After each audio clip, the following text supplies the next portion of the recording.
Subís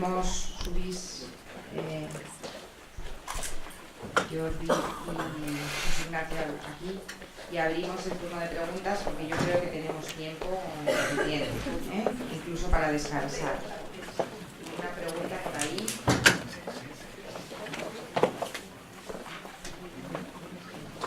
A ver, muchas gracias a todos los ponentes de esta primera parte de la mañana por la apertura un poco temática de horizontes que da mucho que pensar y mucho que plantearse. Por tanto, comienzo por agradecer a todos sus aportaciones. Una cuestión que quería a propósito, no sé si es una sugerencia pregunta o quizá la ponencia de Patricia me la ha traído un poco, porque has hablado de la luz como una neutralidad activa, a propósito también de la idea de lo diáfano, etcétera. Entonces resulta que es que la patrona de Cuenca es Nuestra Señora de la Luz. Y aquí está al lado, saliendo de aquí de la UNED, a la izquierda está la ermita de Nuestra Señora de la Luz. Simplemente quería preguntarte si crees posible repetir esa experiencia de vibración del tiempo que nos has mostrado en el restaurante maravilloso del Scholz, si sería posible experimentar viendo esta ermita y en qué sentido sería posible esa vibración del tiempo. Para Patricia. Para Carlos Vara quería hacer una, no sé si es también pregunta, sugerencia y a propósito de la idea de que has establecido la diferencia entre la experiencia en general, según Dewey, y una experiencia como algo más personal, más singular, etcétera. Ayer uno de los compañeros de la mañana, creo que era Tomás Domingo Moratalla, hablaba que Paul Ricoeur reconocía que había un término en español que representaba mejor que en ninguna otra lengua eso que tú definías como una experiencia individual. Es el término vivencia, que te parece aproximar si te parece que se puede aproximar la experiencia una con el término vivencia. En relación al tema de los ritmos, me pareció una onda buenísima para investigar y alabo tu opción por este concepto que efectivamente Dewey busca un tipo de categorías o de expresiones que vayan más allá de la tradicional separación entre el sujeto y el objeto como dos realidades dadas de antemano, rígidas, separadas y que se tienen que aproximar en un momento en un conocimiento. Entonces buscar estas otras términos me parecen bien. Únicamente la definición que tú das de ritmo, bueno, claro, yo como espinocista en este afectar y ser afectado, pues es que no puedo por menos que reconocer. Ahí hay una referencia, pero bastante literal. ¿Qué hay de eso en esa apuesta tuya? Y si ¿no te parece que faltaría parte de este patrón donde se articulan oscilatorio, donde se articulan los de unos y otros, etcétera? Yo creo que en Dewey el elemento social no se puede borrar, ni tampoco en la experiencia estética, porque los ritmos que son emergentes, como dices tú, pero claro, da la impresión que es una especie de creación en el vacío, como si fuera una creación en el vacío, una creación pura. Entonces yo creo que por el contrario, los ritmos se dan en unas fronteras sociales desde aportadas por la ciencia, las tradiciones científicas, los materiales, los avances de la tecnología, las normas sociales, lo convencional, lo que está permitido y prohibido, etcétera, que yo creo que ponen, de algún modo, también entran en ese juego dinámico. entran en ese juego. Entonces no somos sujetos vacíos que no, vamos a ver cómo nos articulamos y a ver lo que sale de ahí, sino que llevamos detrás unos paquetes, unas mochilas pesadas a veces, que son las que permiten, prohíben, etcétera, y son los límites. Simplemente todo eso pues por ver qué pensáis. Las demás cosas es que no me atrevo mucho por el carácter técnico de la aportación del muro y el cuadro, que me lo quedo para estudiármelo, que no termino de controlar todos los aspectos técnicos estrictamente del asunto. Muchas gracias.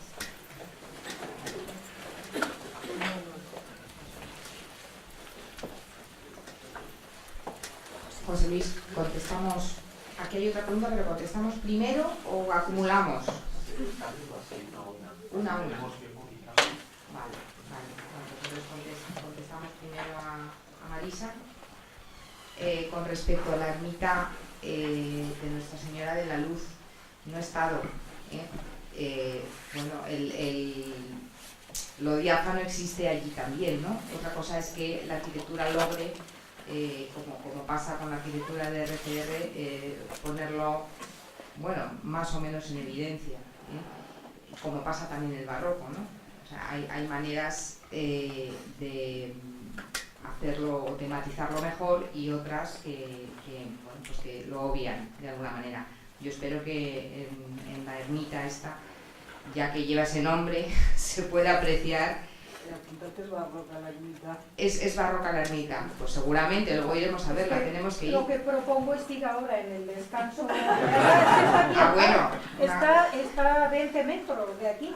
Bueno, pues nos vamos. Y es verdad que es una pulsación temporal también, porque es que tú ves la imagen y dices, pero si me he colocado en otro siglo o en otro tiempo, o sea... Bueno, sí que pues, se puede experimentar de otra manera, nos lo cuentas también. Bueno, pues luego la visitamos. Gracias, Marisa. Bueno, te agradezco mucho las preguntas porque realmente tocas temas que son muy importantes, sobre todo para mi proyecto actual y con toda la razón. Respecto al término de vivencia de Riquet, sí que creo que es probablemente sería algo a incorporar. Hombre, plantearía el problema de que siempre había que explicar la integración del pensamiento de Riquerdi y todas estas cosas, pero al final yo, utilizaba simplemente experiencia y una experiencia por ceñirme y porque, al hablar de la filosofía de Dewey, porque son los términos que él utiliza. Pero yo creo que él es el primero que era un poco, que por una parte lo hizo voluntariamente para mostrar que una experiencia siempre surge de la experiencia general, para mostrar que siempre hay esa relación, pero no deja de ser también una categorización bastante problemática porque siempre tienes que estar puntualizando a qué te refieres de las dos, no es fácil a veces. Sobre la definición de ritmo no es una definición cerrada todavía ni mucho menos, y está claro que esa que dices tú, lo de afectar y ser afectado, sí que tiene resonancias de Spinoza.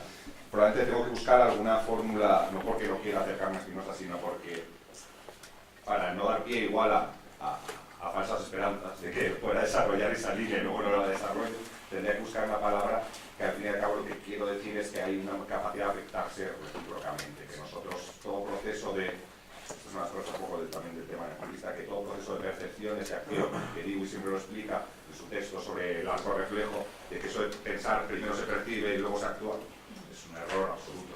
Siempre va absolutamente interrelacionado los dos procesos y coocurren, y esto cambia mucho nuestra manera de ver. Y tercero, sobre el elemento social, toda la razón, eso es una de las cosas que todavía no he sido capaz de incorporar. Probablemente estoy empezando a pensar que puede ser interesante trabajar, que es un poco igual a lo que comentabas, la relación siempre entre ritmo y hábito, esa idea del hábito como la consolidación del ritmo y los hábitos sociales, como también condicionamientos rítmicos. Entonces este concepto con el que trabaja mucho Dewey y William James, creo que pueda ser interesante, pero desde luego nosotros cuando hablo de ritmos que tengo que dejar más claro que siempre estoy considerando también los ritmos sociales, los ritmos culturales, esos igual como una especie de ruido de fondo sobre otros ritmos, pero es algo de lo cual somos si bien no somos conscientes, porque muchas veces actuamos, los cumplimos de un modo inconsciente, desde luego están ahí condicionando la posibilidad de que emerjan otros ritmos de comportamiento y de percepción de la realidad, y es algo de lo que siempre hay que dar cuenta de que están ahí. Gracias. Bueno, ante todo, felicitaciones a los cuatro por vuestras intervenciones. Y por supuesto que habéis abierto toda una especie de panorama de discusión en el que me pide el cuerpo discutir sobre las limitaciones de John Dewey y su pragmatismo desde el punto de vista estético, pero no es el tema en el que nos vamos a meter ahora, Carlos. Pero sí me gustaría hacer una serie de observaciones o preguntas. En primer lugar, y vamos a empezar por la más simple, que es en el caso de José Ignacio. Cuando has planteado esa ruptura de la visión cinestética que se produce en la relación y das un salto a Aristóteles, cuando, si recuerdas, en el Tratado de la Perspectiva que Durero escribe, realiza de su vida cuando está después de su experiencia en la Italia renacentista, donde va a aprender esa especie de secreto de la perspectiva, él representa una serie de máquinas, representa una serie de reproducciones. Hay una última, para mí, que creo que es muy significativa. Es aquella en el que ya no es el ojo el que está sobre la tableta o sobre la malla donde se proyectan los puntos, sino que recibe el ojo. Y es un clavo en la pared donde aparecen las tiras que, es decir, no ha habido ahí ya una especie de ruptura respecto al marco, respecto al cuadro, respecto al muro, en el que se autonomiza precisamente esa percepción, ajena ya incluso a la propia subjetividad, al propio ojo. Es decir, es algo, yo creo que es un elemento, pienso, que en esa especie de itinerario que realizas me parece muy importante y determinante. Esto es simplemente para José Ignacio. Y conjuntamente, sobre todo Carlos y Patricia. A ver, habéis estado utilizando, por ejemplo, términos, ¿no? Umbral, tenemos, límite, casi de una manera equivalente. A ver, en primer lugar, umbral tiene una relación filológica con la umbría y con la sombra. Por tanto, el umbral no es una condición, digamos, de la luz, sino precisamente es un elemento de transición. Es un ente. El umbral es un ente. Y en ese sentido yo entiendo que es completamente diferente del tenemos, que implica una especie de barrera, y sin embargo, y tampoco tiene que ver con la condición de límite, con el orismos. Es decir, yo creo que deberíais de diferenciar estrictamente lo que es, porque en el umbral se está, por el umbral se transita, por el umbral se pasa. En el ámbito arquitectónico está muy claro en la propia estructura. El pomoebio, que es una derivación del tenemos sagrado y que aparece en el ritual de fundación el ritual etrusco de fundación de ciudades, era un ámbito que no se puede más que mediante el sacrilegio. La fábula, la leyenda de Rómulo y Remo, precisamente es una ruptura de ese ámbito sagrado. Para eso está la puerta, que era el portare, donde se levantaba el trazado de la natura sacra y que se convertía en puerta, y que por tanto era el ámbito de transición. Por tanto, yo creo que habría que decir. Y sin embargo, hay otro concepto que comentaría Carlos, digamos en esa especie. ¿Qué tiene que ver esto, o piensas que tiene que ver con el concepto de Parergon, en realidad, en la vérité de la Pentia, cuando reutiliza el concepto de Parergon como límite, pero que no es cierre, sino que es un estar dentro y estar fuera del propio cuadro? Y se me olvidó una cosa también. ¿No será que el tema de Pollock, que ya ha sido definido en su momento, incluso por Luis Deleuze, con en alguno de sus cursos, una pintura táctil y no óptica, Pollock pintaba sobre el suelo. Por lo tanto, ahí hay una especie de ya definición propia de la, digamos, de lo hostil o de lo contradictorio de entender una pintura de Pollock como un mural relacionado con el muro, cuando tiene otro tipo de relación que ya no es óptico, sino que es mucho más cercano a la presencia. Y por último también, ya de Carlos, el concepto de ritmo, que tiene hoy precisamente una condición pragmática, pero un poco más trascendido. ¿Tiene que ver algo con el concepto de ritornello en Gilles Deleuze?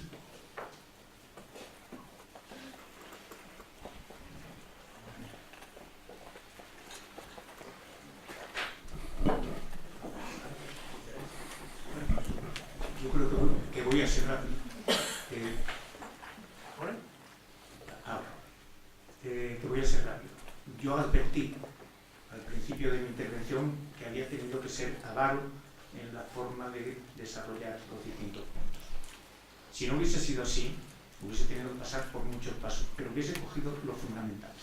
Indudablemente, Alberti es imperfecto hasta que llega Desargues y coge y hace la típica disputa entre Le Brun y, bueno, lo llaman la disputa de la perspectiva.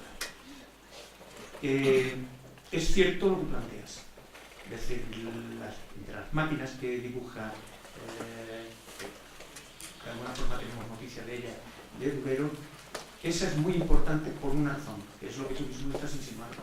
No es tanto el daguerrotipo, pero sí es la sustitución del punto de vista del pintor con respecto al punto de vista del espectador, términos confusos por culpa de Alberti también, y realmente lo que nos estamos encontrando es con el objetivo de la cámara, que yo ya sí explico después, que disocia punto de vista espectador, punto de vista de... Por lo tanto, estoy totalmente de acuerdo contigo, pero que desgraciadamente ha habido que ir cortando distintas etapas para atenerme al tiempo marcado.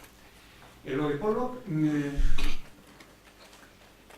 estaría de acuerdo contigo, pero ciertamente creo, no estoy seguro, creo que ese mural es anterior de que él empieza a hacer el action painting, creo. Y otro problema que es fundamental, que él lo que intenta es de alguna forma reinterpretar el Guernica. Y ahí ya nos encontramos con la diferencia que hay fundamental, que todos reconocemos, de la fotografía que hay del Guernica instalado en el pabellón de España, y eso sí tiene una gran importancia, la arquitectura como determinante de la composición, aunque él lo pintase en el Boulevard de Grand. Pero Pollock intenta hacer eso, intenta de alguna manera reinterpretar el Guernica. Por lo tanto, incluso si admitiésemos eso, nos encontraríamos con un problema, y es que la visión del Guernica es sinestésica, pero no está impuesta como una sinestesia itinerante, como si impone un pasillo.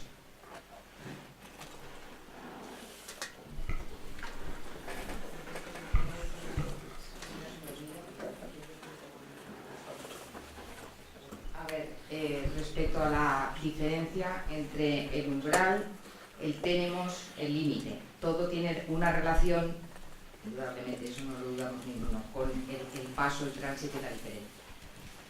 Umbral, cuando he dicho umbral, me refería al umbral de transición entre unas celdas y otras, es una manera completamente arquitectónica de referirme al umbral, de paso de unas celdas a otras, que es un paso que está un poco alterado o deslimitado, de forma que no sabes si estás dentro o fuera, ¿no? Eso tenía la relación también un poco de lo que estaba hablando, que era de lo diáfano. Entonces, por ir por partes. Umbral, en primera instancia me he referido al umbral en arquitectura. El tenemos es una cosa diferente, como bien tú habéis dicho todos, y se trata de más que nada de un tope que no se puede sobrepasar con paso a los agradables. El límite y el umbral sí que tienen, sí que pueden, bueno, estar relacionados de una manera, bueno, más sugerente, ¿no? Cuando me refiero a lo diáfano, también me refiero a un límite como fondo, que es el que genera las diferencias. O sea, lo diáfano como un entre, que se refiere a lo preindividual y que tiene que ver con la generación de diferencias. Y también es un límite, como el mar en un archipiélago, que he dicho en la conferencia. Entonces, el límite en ese sentido es al que me refería yo, y cuando he hablado del umbral de la arquitectura de RCR, precisamente de las celdas, quería hacer una referencia, esa arquitectura, a ese otro límite como espacio diáfano que entre como preindividual generador de diferencia. Bueno.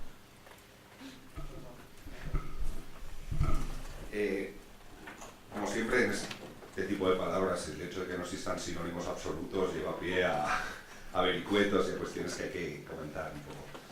El término de términos yo lo utilicé para empezar porque, como he dicho en un momento dado, creo, no sé, se escapó luego, como un poco analogía de lo que intenta hacer el propio Viola en sus obras, como conceptualización un poco arquitectónica espacial palpable de las obras de Viola y la analogía con templos de santuarios de la antigua Grecia. Luego, respecto a los conceptos de umbral y límite, ahí es complicado, porque claro, tú, Patricia, acabas de decir que lo utilizas desde un punto de vista arquitectónico. Yo el concepto de umbral tiendo a utilizarlo desde un punto de vista mucho más biológico. El umbral es aquello que marca la transición entre un estado y otro, y es, por definición, una franja, un estado en el que no se puede uno quedar. Tú decías que uno se pasa el umbral, yo diría en este caso también se traspasa. El umbral es aquello que puedes estar a un lado o al otro, pero desde un punto de vista biológico no te puedes quedar exactamente en el umbral. El umbral es, y yo lo utilizaba en este caso al hablar de la experiencia estética, del ritmo estético, como esa capacidad que tiene de siempre de... Es decir, nunca puedes estar consciente de estar cruzándolo, sino que eres consciente de estar en un lado u otro. Es como esa separación. Y sin embargo, el concepto del límite, en este caso igual estoy un poco más informado, deformado también un poco por la filosofía de Eugenio Trías, esa idea de como algo de tender hacia, como algo que es un elemento en el horizonte, un elemento a lo que se puede ir, pero que puede ser como aquello que tampoco se puede exactamente alcanzar. Siempre es interesante cómo los conceptos tanto de umbral y límite tienen ese equilibrio entre espacialidad y a la vez falta de espacialidad, porque son un poco elementos que siempre se nos escapan, siempre están un poco más allá o un poco más acá. Entonces eso crea una tensión, crea una fuerza, una dinámica que a mí siempre me parece muy interesante este tipo de conceptos. Lo cual, yendo a las dos preguntas tuyas ya de filósofos más concretos, es interesante la pregunta sobre lo de Derrida, sobre el concepto de Paregon. Vaya de antemano que no soy para nada un gran experto, porque antes una de las cosas que diga yo, el tipo de decirme que no estoy para nada en lo cierto, pero creo que si comparamos un poco a las bravas algunas cosas de Dewey y Derrida respecto al concepto de Paregon o el concepto de una experiencia y de diferencia de ritmo de Dewey, una de las diferencias esenciales sería como una experiencia de Dewey siempre tendría una forma cerrada, una forma de crecimiento y de decrecimiento, una conclusión. Se podría llegar a un elemento no de verdad absoluta, pero siempre a un pequeño hito de hacer sentido. Se podría conseguir un pequeño botín con el que volver de esa experiencia. Y sin embargo, en el caso de Derrida creo que sería un poco más problemático, porque siempre igual hay como un dinamismo de distanciamiento y de diferencia que no cesa de operar, pero tampoco lo veo, soy muy experto en ello.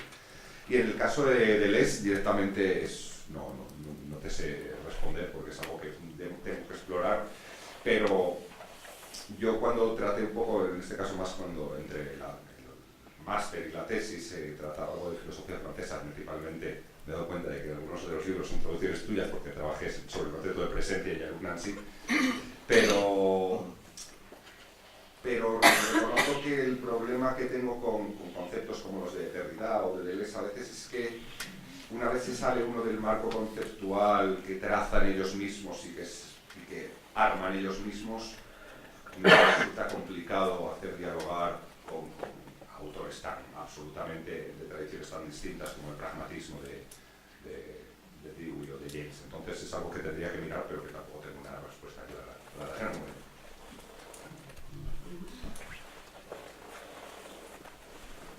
¿Hay alguna pregunta más?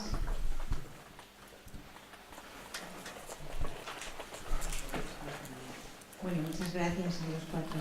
Yo personalmente he aprendido muchísimo. y voy a intentar, yo creo que está referido a Jordi Masó y Carlos Vara un poco. Y voy a ver si soy capaz de elaborar un poco el razonamiento que quiero que me ayudéis, ¿no? A mí me cuesta mucho cuando oigo, bueno, os he oído y me cuesta mucho distinguir si estamos, si os estáis refiriendo o me estoy colocando en la posición del creador o del espectador, digamos. Entonces, esa experiencia, la experiencia estética que nos ha comentado Carlos, ¿no? Como el acontecer, esa experiencia que acontece, en el caso del creador, el creador busca un lenguaje racional, digamos, para que aquello acontezca en el espectador, ¿no? Teniendo en cuenta su mochila, su bagaje, pero previamente él ha debido tener una propia experiencia estética, supongo. Y si es así, digamos que por un lado acontece esa experiencia estética, pero a su vez Jordi comentaba también en el caso, bueno, se ha referido a Descartes y también a San Agustín en esa búsqueda interior, ¿no? Búsqueda interior para poder crear, digamos, o para poder tener la experiencia estética. No sé si he hecho un totum revolutum, pero gracias.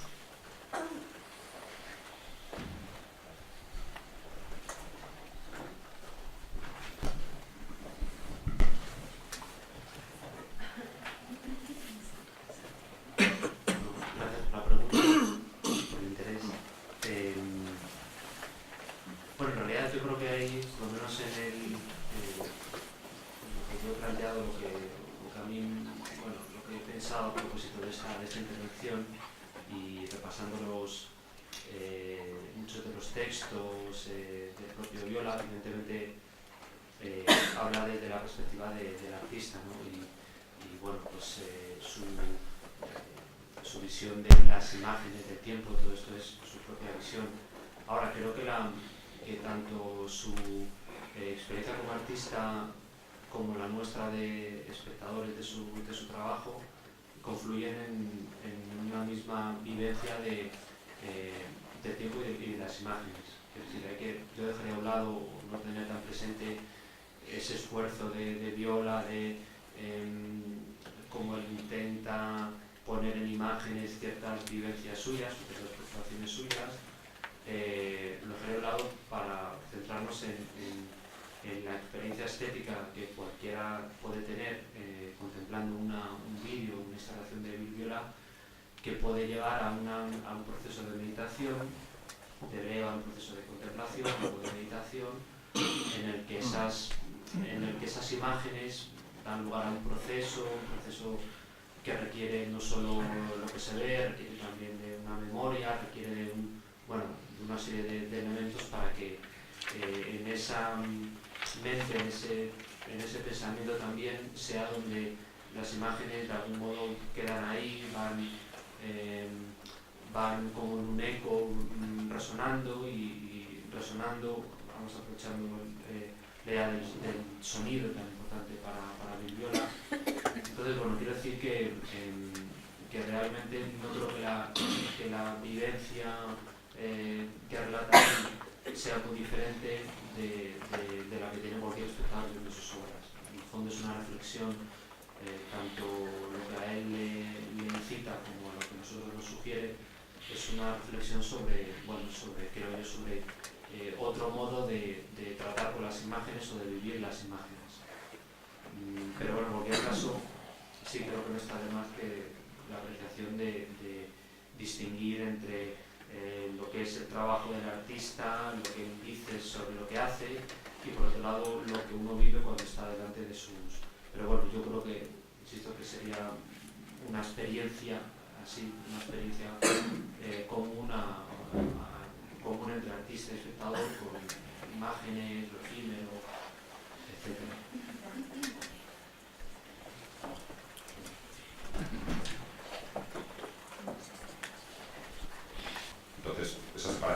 caso, no la haría tanto. Bueno, si hay tiempo, yo tengo una pregunta.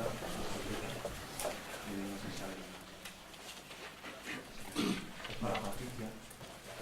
Bueno, muchísimas gracias a los cuatro. La verdad es que es una delicia encontrar perspectivas tan vivas en una mesa. Y para Patricia, pero si con algún otro, Por favor. José Luis. No se oye. No se oye. Está apagado. Pues no lo voy a repetir. La pregunta era para Patricia, entonces, solo. Sí.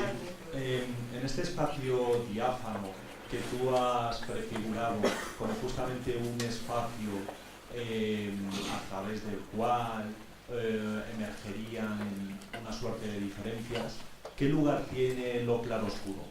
La pregunta refiere claramente al texto de Deleuze, a los diferentes niveles dentro de lo barroco que él trata, bueno, pues pictóricamente, arquitectónicamente.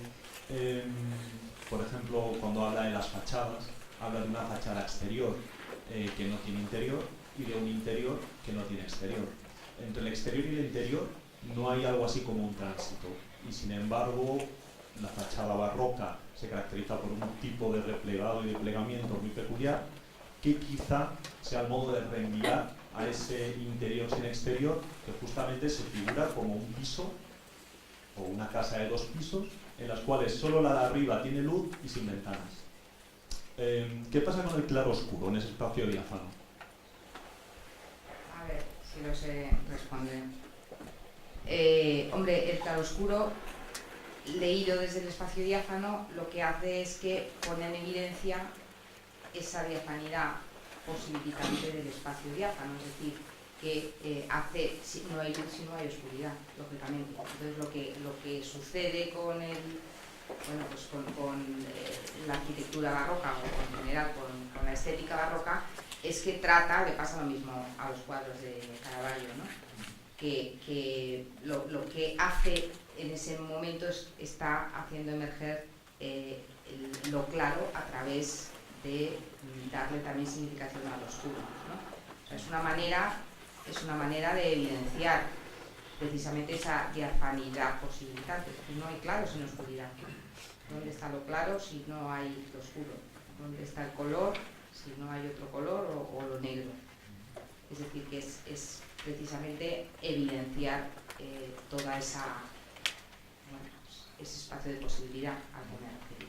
Con respecto a el tema del interior y el exterior barroco, hombre, tiene que ver con los 2 pisos de Deleuze, en cuanto que el exterior barroco parece que está respondiendo a la ciudad, al ámbito urbano donde se está disponiendo, y eso es de esa manera conforme a lo que se articula, ¿no? Se articula en la calle, en la plaza, y está creando el espacio exterior, ¿no? Y en cambio la interioridad barroca tiene bueno, pues sí que tiene un poco la significación de la mona leibniziana a la que se refiere Leibniz, que está más volcado a ese interior. Lo que pasa es que sí que hay una cierta, por lo menos en el lenguaje barroco, sí que hay una cierta correspondencia en la forma de afrontarlo, en cualquier caso. Es decir, es un tema más complejo, ¿no? No es tan evidente como el piso superior y el piso inferior. Yo creo que tiene... Bueno, a lo mejor Juan Miguel lo sabe responder bien eso. ¿Puedes hacer una combinación entre ese exterior sin interior y el interior poblado? Mira, lo va a responder muy bien Juan Miguel. Me ha pasado la pelota. No, es que en el pliegue Deleuze utiliza de una manera forzada esa estructura o ese análisis del barroco entre la mónada de Leibniz y la composición en forma barroca. Realmente es Deleuze, no es estrictamente el barroco. Simplemente te daría 2 pistas. Tanto Hans Mayer, que aparte de ser un tipo siniestro, es uno de los, desde el odio, es uno de los mejores historiadores del arte en determinados temas. En su monografía sobre Borromini habla de un interior que es exterior y un exterior que es interior. Por tanto, esa condición. Pero no solo Selmayr. Por ejemplo, Cesare Brandi, en sus 2 artículos sobre Borromini, precisamente insiste en cómo se reflejan esas dos realidades.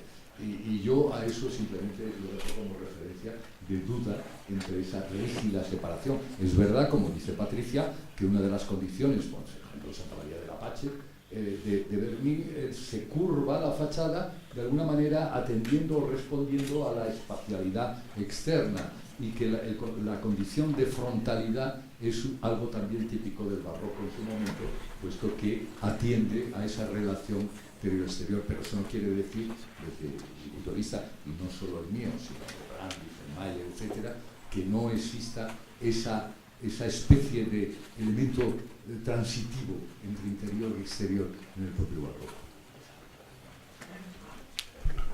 Juan Miguel lo ha hecho mucho. Espero que te lo haya aclarado. ¿Alguna pregunta más? ¿Alguien tiene algo más que decir? Bueno, pues tenemos, vamos a ver, que hasta la 1:10, 20 minutos, por ejemplo. 20 minutos, si no, no nos da tiempo a ir a ver la ermita de la luz. 20 minutos de descanso, hasta la 1:10.